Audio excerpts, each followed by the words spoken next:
Hello guys, and welcome to episode 10 of Imperial Assault. Hello.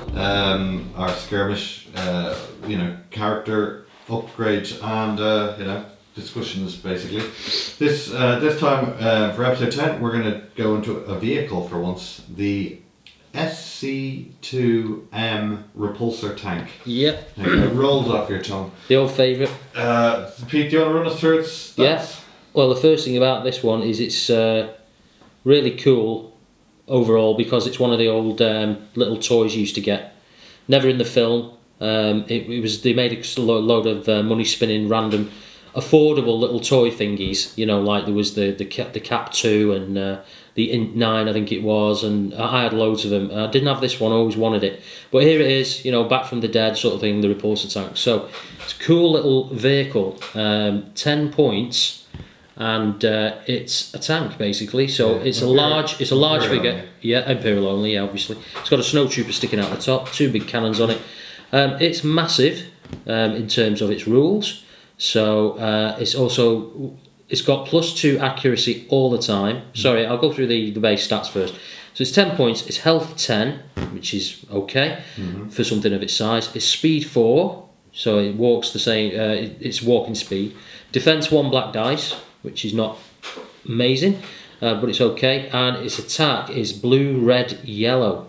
Blue dice, red Very dice, strong yellow. Yeah, it's really good mixture. A bit of range on the blue, lots of damage on the red, small range and lots of surges on the yellow. Its rules are massive, +2 accuracy all the time.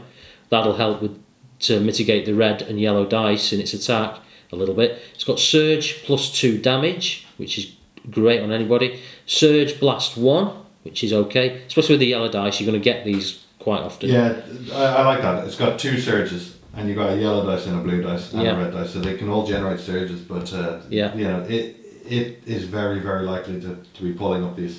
+2 with a blast on, yeah. Definitely. Average damage, work that outside. Was going to be 2 on the blue, 2 to 3 on the red, and 1 on the yellow. So what, about 4, 5? 2, 3, 4. Should be doing 4 damage every turn. Around 4 damage. If you get a couple of surges, +2 and a blast. 4, and if you got 4 damage and 2 surges, it's quite a sting, isn't it? So anyway, it's got a special attack. Special action, but it requires 2 actions to do, and it's focus fire, and it's just perform 2 attacks targeting the same figure. So this thing can basically attack twice in a round, which is really good. The same model, but yeah, it means that you typically won't shoot at the stormtrooper. You'll shoot at you'll be after you're shooting characters. You're shooting characters, and he's a character killer. That's what he's trying to do. Yeah. He's also got defensible, which is while defending, you may apply either +1 block or +1 surge cancel to your defense results. That's quite nice. It's quite nice. The reason for that is because he's only got 1 black dice defending, so they've obviously sort of said, right, well, 1 black dice isn't enough for him. Exactly, yeah. That's because he is massive, so he can get shot by anyone, and everyone can see him all the time. So he's actually, so I've actually ran these. You ran 2, didn't you? Yeah, I've run 2 of these. I've run these at events and stuff. I'm gonna just say I'm not a massive fan of them. I think that the ATSTs are better. Yeah, the ATSTs have got 5 more health, 4 more points. Better gun, I think, or is it a similar gun? You can choose your guns. They got a green dice in there. They got re-rolls. Yeah, this thing hasn't got a re-roll. I mean, we're about to play a game, and I'm bringing a tank, and I've slapped a re-roll on him because you just feel like you need to re-roll because he's a massive vehicle. The ATSTs have 2 black dice. Yeah, that's the big 2 black difference. dice is massively better than choosing a surge or yeah. Fair enough. Like surge block can be very strong, especially like if this guy gets stunned, he's absolutely boned. Yeah. But this what I found is that these guys, as soon as they get shot at, they die quite quickly. They're going to go down fast, aren't they? 10 health. 10 health. So little. It really is. They've got one of the problems is that they have no way to defend themselves. They can't run away. As soon as they get shot, that speed 4 is so weak when you're a 6, what's it called, base. It's basically just round a corner and a little bit, isn't it? It's not very far with a massive figure. No, so even if you want to try and get him into a position where he shoots at someone, which you always do, you always want to shoot with these guys, one of your actions is typically moving it, and then by the time it's moved there, you know, then it's going to get shot back even harder than it can actually than it can give out. Yeah.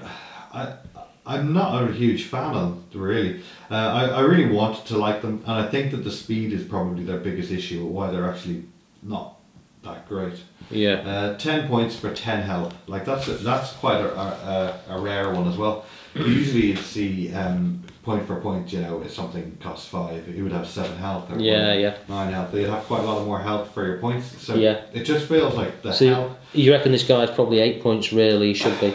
Something like that. I don't think he should be 8. I think he should be 10 points, but he should have more health. Yeah. And leave the rules the same otherwise. If he had 12 or 13 life, he's probably about right.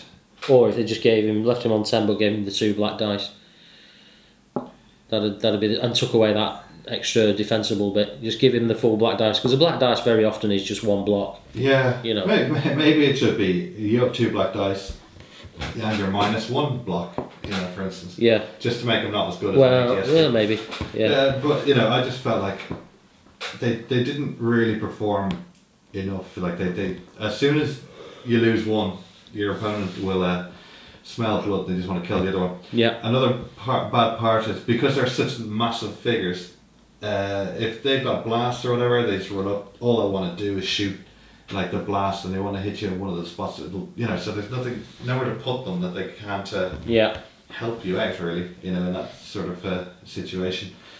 Like models this size, you know, when you're comparing it to a Bantha, for instance, a Bantha at least is going to get out of your deployment zone and run at your opponent. Yeah. These guys aren't trying to do that. They're trying to sit in your area and try and get a double shot off someone. Yeah, yeah. But if they're doing that, they just block everyone else in. So your line isn't actually moving. Yeah. So you know, that's just moaning about them, I guess. Anyway. Well, there's a tip. Try shooting them forwards as far as possible early game, and then just letting them sit there and blast away until dead. I'll talk about who they're good with and who they're bad with. So I think that you could take an all vehicle list. So you could take 2 ATSTs and one of these. Yeah. That would be 40 points spot on. If you did that, it could be quite good, because then you got vehicle and your whole deck, you can really customize it. Lots of extra movement, lots of massive, lots of vehicle. A few heavy weapons in there for the ATSTs. Yeah, so you can that's another difference. This is not got a heavy weapon on it. No, it doesn't. But you know, so you can actually push it around a bit like that. These guys work very well with the Imperial officers, because the officers, like the grey guys, are actually giving them movement points, so you can actually put them in a position and then you have a double shot. Very, very strong if you can actually get this to work. And it's actually not that difficult to make that work, but your opponent should see it coming too if you've got like a string of officers. The red officers, again, absolutely amazing, giving these guys an extra shot. Their problem though is if they're stunned, then they can't do anything. Yeah. So, and then suddenly you've got a big roadblock that's just sitting there stunned, you know, until you actually can shake it off. But even doing that, then you only got 1 shot left, and yeah, so you know, to me that they're just kind of prone to getting attacked. They hit very hard, but they don't do enough back. I don't think they'd work well with any other sort of elite list. So you couldn't put them with the... sorry, I tell a lie. I think that the Guardians work with them okay. Yeah. Giving them, you know... a bit of sucking away the attacks a bit, yeah. Can give them an extra +1 block, for instance. That can work, but again, if you put a Guardian next to him, then someone's going to hit you with a blast and hit your Guardians as well. Or they just hit your Guardian and just... Yeah. They don't work with troopers or your spam list at all. No. Because, you know, Don't think it's just taking points away from the point in the spam list, which is more men. Yeah. So no, I've not been tempted to stuff this into the Stormtrooper spam at all. No. Even though, you know, it wouldn't fit with the Snowtroopers thematically, it's just no. I can get 3 reds for that. They look good, and they actually do a decent job for what they do there. All right. Well, let's stop moaning about it. In general, though, it's good fun actually when you get the focus fire off and you get to attack twice. That to me is great. It's really rewarding, and if you get a good roll and your opponent is like, oh, melted somebody out. They're character killers ultimately, so they do that very well. Fragile character killers. Glass cannon. They are a glass cannon. Yeah. They definitely are. Right. Let's talk about the skirmish upgrades. So just the command cards. I'm going to start off with a 1-point card, and you can have one of them. It's fuel upgrade. So this is, it doesn't actually say on the top of it, it's a vehicle only, but it should really. Because use at the start of a round. Until the end of the round, each of your vehicles gains +1 speed and applies +1 surge block to its defense results. Well, there you go. So it'd be speed 5 for a round, and +1 surge cancel. So that's better. So this is a turn 2 one, isn't it? Really. The nice thing about that is you actually get the surge block the whole time, the whole round. Yeah, yeah. So you're boosting him all for the whole round, yeah. You're boosting him. I actually think that that's a better one on the ATST. Yeah. For reasons obvious to just say, well, then the ATST gets a free surge block and 2 black die. Yeah. So you know, I think it's a good one on them. It's actually a good card for 1 point. If you're going to go down a vehicle all-star route, it's not a bad card. 1 point, 1 slot. Well, then you'd have the choice of what to use. Well, no, you use it on. No, that's where you get. It's all your vehicles, isn't it? So yeah, it's best. Yeah, each of your vehicles. Each of your vehicles, yeah. So if you get, let's say the double AST and one of these, yeah, I think that'll actually work very well for a turn, and your opponent's going to really squeal. It's a shame that it's only +1 speed, because it feels like you can't quite do enough with that. Yeah. You know. Speed 5. I mean, you can then zip off 10, get in position, or just stagger around a corner to the tune of 5, which is better than 4. But that's a good card, but it's very much like you want to have at least 2 vehicles in your list if you're going to consider. Yeah, it. Yeah, definitely. Because you know, it's not a use every time, but you know, in this case, you use it for that. Next card, we've got heavy armor. 1 point, 1 on the list. It's a vehicle card. Used while defending during this attack. The Pierce keyword has no effect, or what I like to say is Luke Skywalker's ability does not work. Yeah. This is a very strong card. I love this card. I think it's when your opponent goes in and they actually put some mad Pierce on you and they think that they have you. Yeah. You know, what's that one that you can run up and put a Pierce the next attack? Oh, find weakness or something, yeah. Yeah, that sort of card. You just suddenly reveal. Oh, that'd be annoy somebody really much. Annoy the hell out of them if they've done that. And then you pull out that card. I think have you done that on me? I think I've got a feeling you've done that on me. I've done it. Yeah. I constantly pull that out. As soon as somebody does find weakness and goes, ha, I'm going to get you next round, and then you pull that out and say, no, you're not. As soon as someone does a Pierce on you, you just pull this out and you make anyone squeal a little bit. Yeah. Brilliant card. Heavy armor. If you've got 2 or more vehicles, this is the card you want to pull out. Yeah, love it. It's very predictable how you use it. Yeah. In my opinion, you use it as soon as someone actually attacks you with any Pierce weapon at all. Yeah, yeah. Because it might not happen again or whatever. But yeah, it's just brilliant. And our last card, we're going to go through Overrun. This is a vehicle only card. It costs 2 points and you can have 1 on the list. Use it at the start of your activation. During this activation, when you enter a hostile figure space, that figure suffers 2 damage. Limit once per hostile figure. Not bad. Good that. Do you know what? This card looks much better than it really is. Depends if you find my trooper spam. You could tread on lots of mine in one go, couldn't you? And do 2, 4, 6, 8, 10 damage easy. The problem with it is I find that you always seem, I think it's the current vehicles, you always seem to be quite far away from troops. Right. So if you're right next to everyone, that'd be amazing. You're just going to go, right, I'm just going to hit everyone. Yeah, it's going to walk through you all. But what happens is you tend to be quite far away from things, or people are running away, or, you know, obviously people don't want to just stand next to your vehicles. Well, ATSTs have the awkward, don't they? So you probably end up using this twice, your movement twice, just to get it to activate. Now, it is a really good card for finishing off, because if they have a tough troop who you can try to finish off, I think I've used this on, the Royal Guard champ. Yeah. If people are like, oh, I need him to survive, and they put a big block of stormtroopers in front of them. Great card for that, because then, suddenly you can just walk through all those troopers and hit them. Yeah. Automatically just die. So, yeah, not rolling dice is definitely something I like. I do personally like this card.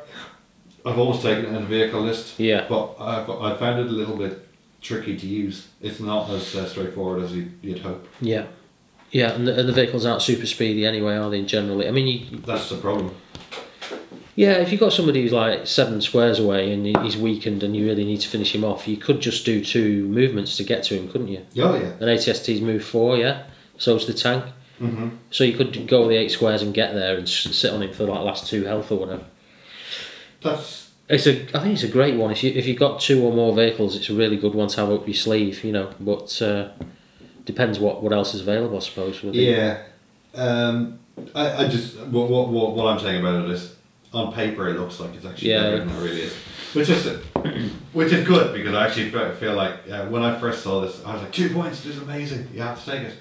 And now, having played it, I realise that it's not as super amazing as you don't get that much chance to use it. Yeah, you also you're using both your movement points to put yourself in some position, and B, when you put yourself in that position, your opponent's usually able to just counter attack heavily. Yeah. So anyway, there are the 3 cards we'll go through. We'll talk about the miniature now. I love it. Absolutely love it as well. What a joy this miniature is, can't tell you, it's the best miniature. I mean, I've got one problem with it, which I'll get to, but the miniature looks great, it's very easy to put together. I think it comes in about 3 pieces, plastic glue does the job. Yeah. I put mine on a clear acrylic base. The great thing about this tank is you don't need to hack it off any provided acrylic base to do so, because it just sticks directly onto your clear acrylic base with no messing about or chopping needed. Such a difference from the ATST. And to paint it, you can have some wild and wacky colour schemes, or do what I do, is just go bog standard, spray it white, wash it black, brush it white, and then colour in a couple of patches red, light red brush, and brilliant, it's done. The one problem with it is, if you get hold of a snowtrooper figure and hold it next to the guy who's driving the tank, and I've seen this with all the vehicles, is the scale of the vehicles is slightly smaller than the guys on foot, so it looks like a toddler snowtrooper. Oh, I didn't realise that. Yeah, and the same with General Vice. If you hold an Imperial officer up against a General Vice, he looks like little Sonny Jim of the Imperial officer. He looks about 8 years old. So the vehicles seem to be shrunk down a bit in scale. Real proper Star Wars experts will have noticed that straight away. What are you saying about me? No, well, I haven't. It took me 2 years or whatever, a year. But the Scout Walker, all the vehicles are undersized, but that's obviously for practical reasons, so the ACST should be about 2 or 3 inches taller, but that's my only gripe. Other than that, fantastic. Yeah, beautiful. Anyway, cheers for listening, and we'll catch you next time, guys. Cheerio. See ya. Bye.